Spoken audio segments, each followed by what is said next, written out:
Question number 14 बताते हैं। देखो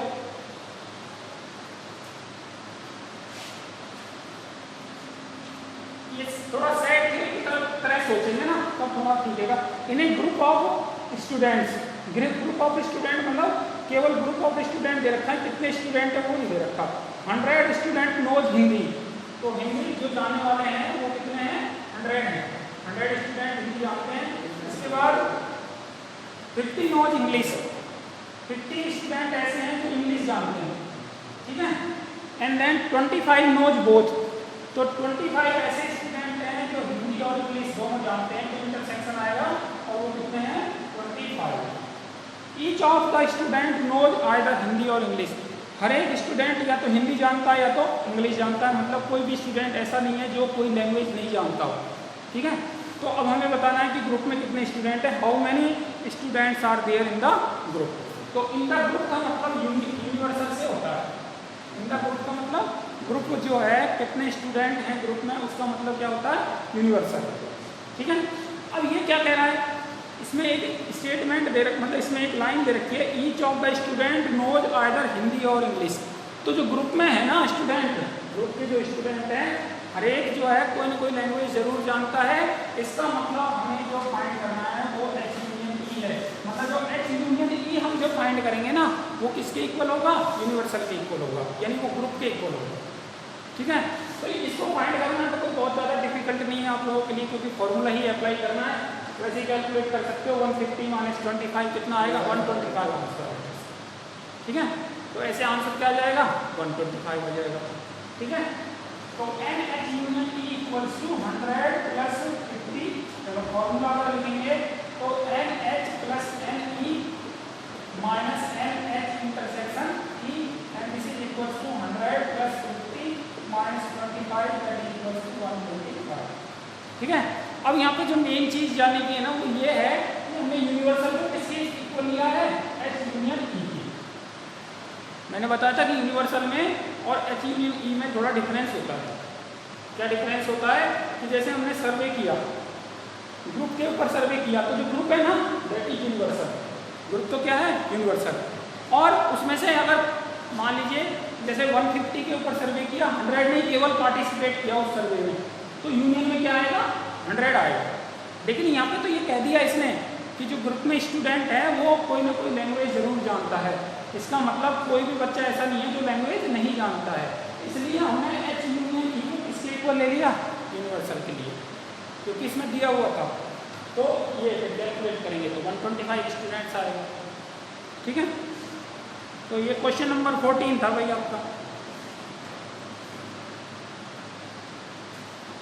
मतलब हमको थोड़ा कंसेप्ट को समझने की कोशिश करनी है। वैसे ये बहुत ज़्यादा सेट थ्योरी ऐसे तो कोई नहीं, बहुत ज़्यादा डिफिकल्ट है। एक तो फॉर्मूले याद होने चाहिए जो हमने बताए थे, कुछ 4-5 फॉर्मूले, ज़्यादा फॉर्मूले भी नहीं है इसमें पूरे चैप्टर में, ठीक है। और एक थ्योरी पता होनी चाहिए। तो नेक्स्ट क्वेश्चन लें, अगर आप अपने पूछना चाहो तो पूछ सकते हो, कोई दिक्कत नहीं है। और नेक्स्ट क्वेश्चन, क्वेश्चन नंबर 15 है ऐसे।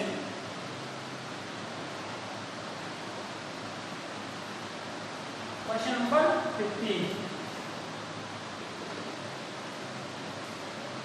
सॉरी 14 हो गया, हाँ 15। In a survey of 60 pupil, survey of 60 pupil, it was found that 25 read newspaper each. तो सर्वे किया गया 60 pupil पर, यानी ये ग्रुप है एन यू दे रखा है आपको 60, साथ में दे रखा है 25 pupil रीड न्यूज़पेपर एच। तो एच न्यूज़पेपर है ये 25 और 26 रीड न्यूज़पेपर टी, तो 26 रीड न्यूज़पेपर टी, ठीक है। कोई भी हो सकता है, टाइम्स ऑफ इंडिया वगैरह वगैरह। 26 रीड न्यूज़पेपर आई, इसमें से 26 जो है वो रीड न्यूज़पेपर आई, ठीक है। 9 read both H and I, H and I मतलब एच इंटरसेक्शन आई, ये दे रखा है आपको 9, ठीक है। डाटा लिख रहे हैं हम डाटा लिख रहे हैं, ठीक है ना। 9 read both H and I, 11 read both H and T, तो एच एंड टी का मतलब एच इंटरसेक्शन टी, और ये दे रखा है कितना, 11। तो डाटा है ये, तो 8 read both T and I, तो टी एंड आई ये कितने हैं, 8 है, T and I. 3 read all the 3 newspaper, all the 3 मतलब H intersection T intersection I और ये कितना दे रखा है आपको 3 दे रखा है। ये डाटा हमें दिए हुए हैं, मतलब ये अब तक हमने कुछ नहीं किया है, हमने सिर्फ जो दे रखा था ना वो हमने क्या किया है, सिर्फ केवल लिखा है। ठीक है, अब आपको फाइंड करना है, find the number of people who read at least one of the newspaper, at least one of the newspaper. आप चाहो तो इसका एक वेन डायग्राम बना के कर सकते हो और चाहे तो फॉर्मूला यूज करके। तो at least one of the newspaper को हम कैसे लिखेंगे, at least one of the newspaper कैसे लिखते हैं भाई, at least one of the newspaper को। एटलीस्ट का मतलब मैंने बताया था वैसे शायद, जब हम एटलीस्ट की बात कर रहे हैं तो इसका मतलब कम से कम एक न्यूज़पेपर, यानी या तो H या तो T या तो I या तो दोनों दो या तो तीनों। एटलीस्ट का तो मतलब क्या हो गया, तीनों न्यूज़पेपर। तो वो कैसे लिखा जाता है, H है, T है और I है, तो ये तीनों का क्या होगा, यूनियन। जब हम बात कर रहे होते हैं ना एटलीस्ट की, तो इसका मतलब क्या आएगा, यूनियन आएगा। अगर 2 है तो 2 का यूनियन, 3 है तो 3 का यूनियन। ठीक है, हालांकि ये मैंने डायरेक्ट लिख दिया, अदरवाइज क्या होता है, अदरवाइज ये होना चाहिए कि एटलीस्ट वन का मतलब एक न्यूज़पेपर का मतलब H या फिर T या फिर क्या I। एटलीस्ट वन हो गया तो 2 भी हो सकता है, यानी 2 करके, और 2 तो 3 भी हो सकता है, तो 3 करके, यानी सबको हम काउंट कर रहे हैं, और सबको काउंट कर रहे हैं तो इसको हम ऐसे लिखते हैं H union T union I। और इसका फॉर्मूला तो हमें पता है 3 के लिए फॉर्मूला मैंने बताया था आपको, NH plus NT plus NI, और इसमें से माइनस हो जाएगा NH intersection T, NT intersection I and NI intersection H, और ऐड हो जाएगा क्या, H intersection T intersection I। यही होता है फॉर्मूला, ये मतलब फॉर्मूला है, इसका डेरिवेशन भी हमने बताया था कि कैसे फॉर्मूला आया। ठीक है, तो ये सारी वैल्यू हमें पता है, ये डायरेक्टली सब वैल्यू बस यहाँ पे पुट करनी है।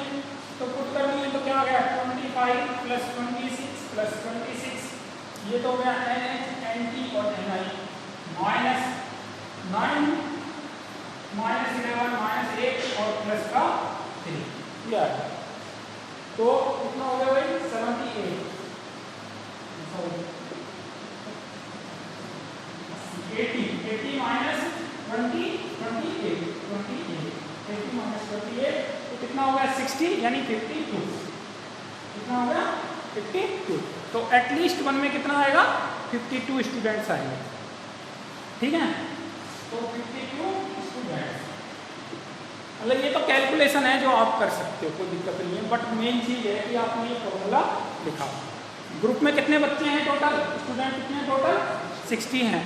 तो मतलब एटलीस्ट वन न्यूज़पेपर पढ़ने वाले कितने हैं, 52। इसका मतलब ऐसे स्टूडेंट भी हैं जो नीदर, और बाकी के बचे हुए किस में आएंगे, नीदर में आएंगे, neither H nor I nor T, वो किस में आएंगे, वो आएंगे आपके 60 माइनस 52, मतलब ऐसे 8 स्टूडेंट ऐसे होंगे जो कोई सा भी न्यूज़पेपर नहीं पढ़ते हैं। ठीक है, तो ऐसा तो हो सकता है कि न्यूज़पेपर ना पढ़े। तो अब बताना क्या है, the number of people who read exactly one newspaper, exactly one newspaper,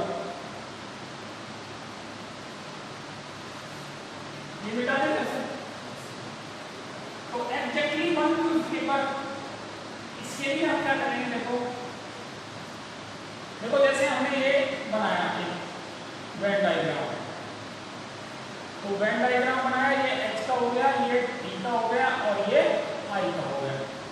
ठीक है, यहाँ H newspaper, T newspaper, I newspaper, तीनों सबसे पहले लिखेंगे जो तीनों का है, तीनों का कितना है 3 ऐसे स्टूडेंट, मतलब 3 स्टूडेंट ऐसे हैं जो तीनों न्यूज़पेपर पढ़ते हैं, वो यहाँ पे आएगा, तीनों का इंटरसेक्शन एरिया ये है ना, तो इधर आएगा।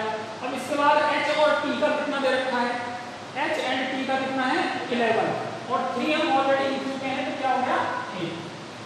डाटा लिखने का तरीका बता रहा हूँ, पहले तो लिखा H intersection T intersection I, इसके बाद H इंटरसेक्शन T में कितने स्टूडेंट हैं 11, 3 तो ऑलरेडी लिख चुके हैं, तो कितना बच गया 8। फिर इसके बाद H इंटरसेक्शन I में 9 है, H में और I में कितने हैं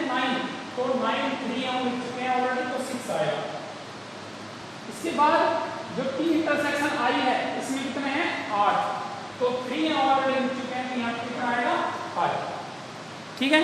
अब देखिए आप NH में कितने हैं 25, तो ये H वाला सेट है यानी सर्कल है, 8 3 11 6 17, टोटल कितने हैं 25, कितने बच गए 8 बच गए, तो यहाँ पे कितना आएगा 8। ऐसे डाटा सॉर्ट आउट कर सकते हो। इसके बाद T में देखिए, T में कितना है 26, तो ये वाला T वाला सर्कल है ये, तो इसमें कितने हैं 8 3 11 और 5 16, तो टोटल कितने हैं 26, तो यहाँ पे कितना आएगा 10। इसके बाद इसमें I वाले में देखिए, I में कितना है 26, 6 3 9 और 5 14, मतलब 14 तो ऑलरेडी है और टोटल 26 है, तो कितना आएगा यहाँ पे 12। ऐसे बना सकते हैं अपन वेन डायग्राम बना करके और डाटा लिखेंगे। अब ये क्या कह रहा है, एग्जैक्टली 1 न्यूज़पेपर, एग्जैक्टली 1 न्यूज़पेपर का मतलब हो गया जो केवल एक में है, तो एग्जैक्टली 1 कौन सा होगा, ये वाला जो एरिया है इधर से लेकर के इधर वाला, ये एग्जैक्टली 1 होगा, तो कितने हैं 1। ये वाला जो एरिया है ये एग्जैक्टली होगा, और ये वाला जो एरिया है तीसरे वाला ये भी कितना होगा एग्जैक्टली होगा, कितना हो गया और 20 टोटल कितने होंगे 30 स्टूडेंट होंगे जो एग्जैक्टली 1 न्यूज़पेपर पढ़ते हैं। ठीक है, एग्जैक्टली 1 का मतलब समझ रहे हैं ना, केवल H पढ़ने वाले, तो ओनली H में कितना आएगा 8, ओनली D में कितना आएगा 10, ओनली I में कितना आएगा 12, तो इनको तीनों को ऐड कर देंगे तो वो आ जाएगा एग्जैक्टली 1। अदरवाइज इसका हमने फॉर्मूला भी लिखवा रखा है। अगर हम बात करते हैं एग्जैक्टली 2 की, इससे हम सारे डाटा देख सकते हैं, तो एग्जैक्टली 2 में देखो क्या आएगा, एग्जैक्टली 2 में 8 आएगा, 5 आएगा और 6 आएगा। ये एग्जैक्टली 2 में होगा, 3 एग्जैक्टली 2 में नहीं आएगा, क्यों, वो 3 में है, वो क्या किस में है, तीनों में है वो, तो एग्जैक्टली 2 में कितना आएगा 8 + 5 + 6, और 3 में, ऑल 3 में कितना आएगा 3 आएगा। ठीक है, तो ऐसे इस वेन डायग्राम से हम जो है डाटा सॉर्ट आउट करके और वैल्यू फाइंड कर सकते हैं। इसमें कुछ पूछना तो आप पूछ सकते हो कि डाटा हमने कैसे लिखे। मेन चीज़ यही है कि डाटा हमने कैसे लिखे, और डाटा जब लिख दिए ना फिर तो आपको कैलकुलेट करना आसान हो जाता है। सबसे पहले हम स्टार्ट करेंगे ऑल 3 से, ऑल 3 जो दे रखा है, ऑल 3 हमको 3 दे रखा है। इसके बाद 2 2 से स्टार्ट करेंगे जो 2 2 में है, तो 2 2 का मतलब ये H इंटरसेक्शन T का लिखेंगे, फिर T इंटरसेक्शन I का, और फिर H इंटरसेक्शन I का। इसमें ऑर्डर का कोई वो नहीं है, पहले किसी को भी लिख सकते हो आप, बट स्टार्ट करना है कहाँ से, लोवेस्ट लेवल से स्टार्ट करना है, और उसके बाद जो बच गए वो ओनली H, ओनली T और ओनली I ऐसे। अब अगर इसमें पूछना चाहता तो इसके तो बहुत सारे क्वेश्चन बनते हैं, जैसे इसमें पूछ लिया होता ओनली H, केवल H न्यूज़पेपर पढ़ने वाले कितने स्टूडेंट्स हैं, तो कितने हैं वो 8, ओनली T की बात करते 10, ओनली I की बात करते 12, तो ऐसे हम फाइंड कर सकते हैं। ठीक है,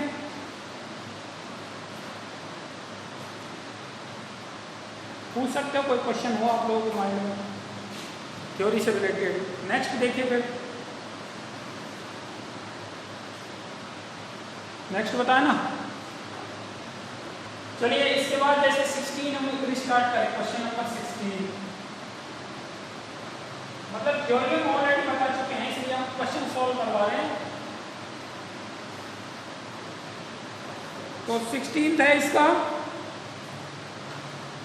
16 क्वेश्चन।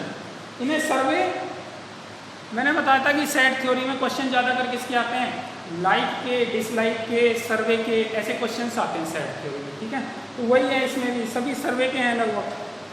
तो इसमें क्या कह रहा है, इन्हें survey it was found that 21 people liked product A, 21 product A, यानी NA हो गया कितना 21, बाकी के डाटा आप ऐसे लिख सकते हैं, तो 21 हो गया A, 26 like product B, NB हो गया आपका 26,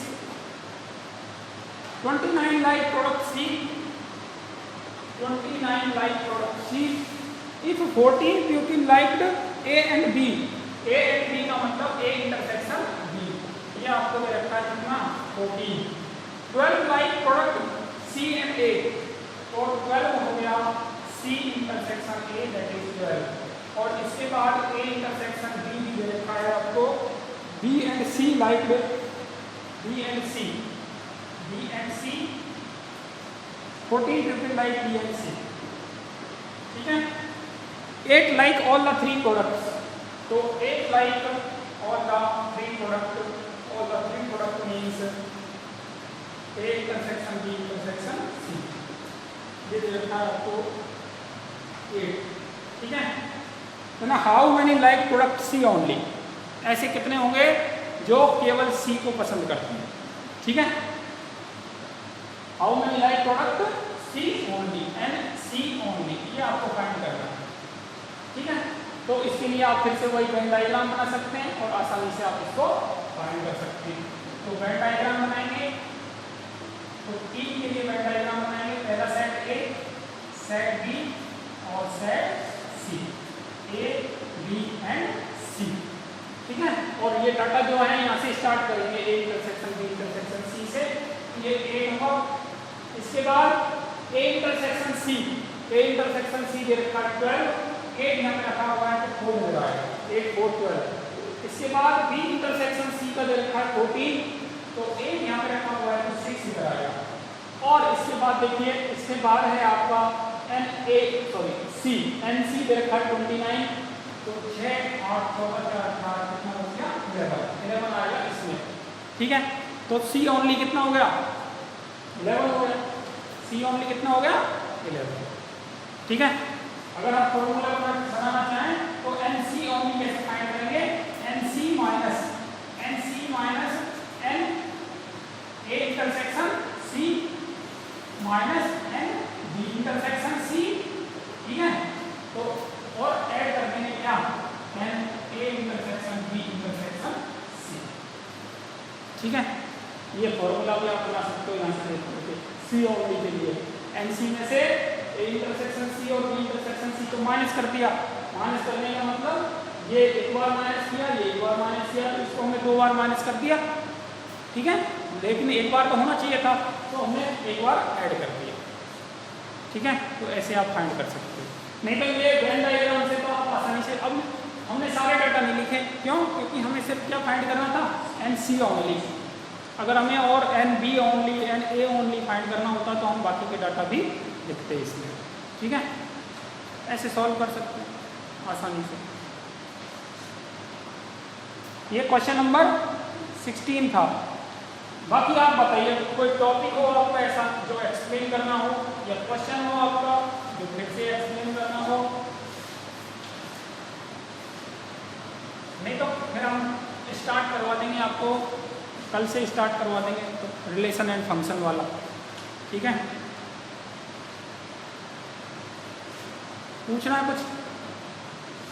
देखो इसमें जो है ना, आप क्या करेंगे, आप डेफिनेशंस तो याद कर लीजिए क्योंकि डेफिनेशंस तो मेन है ही। इसके बाद जो हमने प्रॉपर्टी लिखवाई ना, प्रॉपर्टी जैसे ऑपरेशन वाली जो प्रॉपर्टीज हैं, यूनियन वाली है, इंटरसेक्शन वाली है, डिफरेंस वाली है, कॉम्प्लीमेंट वाली है, ये प्रॉपर्टी याद करो, ठीक है। इन प्रॉपर्टीज में मतलब काफ़ी कुछ छुपा हुआ है, इनसे काफ़ी कुछ क्वेश्चन सॉल्व होंगे। जैसे इसका क्वेश्चन नंबर आप देखो 8, क्वेश्चन नंबर 8 इसका, हालांकि आपने सॉल्व कर लिया होगा। A इक्वल्स टू 8 का फर्स्ट पार्ट है A equals to A intersection B minus A minus B, ये दे रखा है। अब आपको इसको बाय यूजिंग द प्रॉपर्टीज आपको शो करना है। तो आप कौन सी साइड लेकर के चलेंगे, राइट हैंड साइड। तो राइट हैंड साइड आप ये लेंगे A इंटरसेक्शन B और इसमें से माइनस करना है A माइनस B। तो कैसे आप मतलब इसको लिख सकते हैं, बताइए कैसे शो करेंगे कि ये जो है इक्वल टू क्या आ रहा है, सेट A, ठीक है। यूनियन दे रखा है, ये यूनियन है। बताइए आपको पता है A माइनस B को कैसे लिखेंगे, A माइनस B को कैसे लिखते हैं, पता है किसी को? देखो A minus B equal to हमने बताया था A इंटरसेक्शन B कॉम्प्लीमेंट, बताया था अगर याद हो तो। देखो ऐसे ये A है, ये B है, तो ये A माइनस B का मतलब हो गया कौन सा एरिया, केवल ये वाला एरिया, ठीक है। मतलब इसको हम बोलेंगे, इस एरिया को बोलेंगे A माइनस B, इसी को बोलेंगे। तो क्या किया है हमने A में से A माइनस B का मतलब क्या हो गया, A intersection B complement, B minus, ठीक है।